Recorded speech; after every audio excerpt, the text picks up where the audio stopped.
Hi there guys, so the very quick and dirty version of how to make your lettering fit around your nameplates for your Necromunda models or whatever you happen to want to make nameplates for.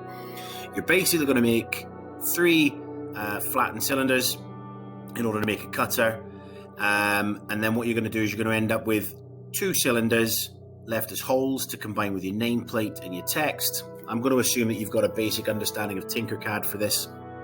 And then you combine it with the nameplate and the lettering, as you can see here below, which extends behind and in front of the base. The cutter will then trim all this off and leave you with the lettering as you want to see it. Now, when I tend to work on this, I use the 25mm or 32mm nameplates from Thingiverse. I then use the custom font to put the writing into the nameplate. And then what I'll do is, just for example, I'm going to call this Mickey Mouse. So we'll call him Mickey M.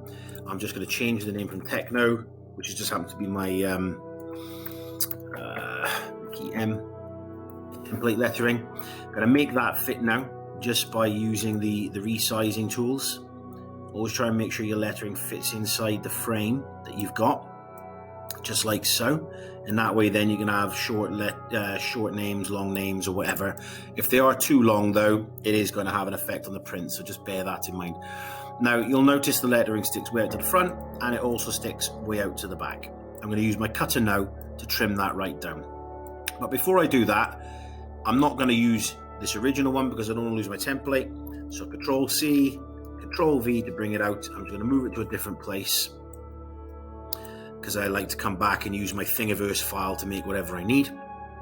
Here we go. And then I'm going to select my object, which is my cutter, and I'm going to drop it down to match the level of the nameplate. Come on. There we go. And all I'm going to do is I'm just going to combine these.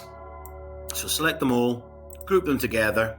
Again, I'm assuming you've got a basic understanding of TinkerCAD, and this is how you get your names to wrap around the nameplate just like that. I'll change the color of it so it's a little bit easier for you to see. Bosh. Get that printed. That will then sit on your base lovely, and then you've got your nameplate sorted.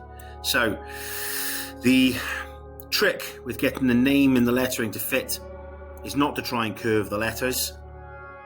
Use straight lettering and straight fonts, and use a cutter to cut it to fit the shape, and you're away to go. So when I get a Mickey Mouse model, I've got his nameplate ready to rock and roll. And that's how you do it, guys. If you want a bit more of an in-depth video, just let me know in the comments below and I will take some time to do a longer video. But for now, assuming you've got that basic knowledge of TinkerCAD and you're willing to use it to make your nameplates, this is how I do it. And it's worked out pretty good for me so far. Thanks very much.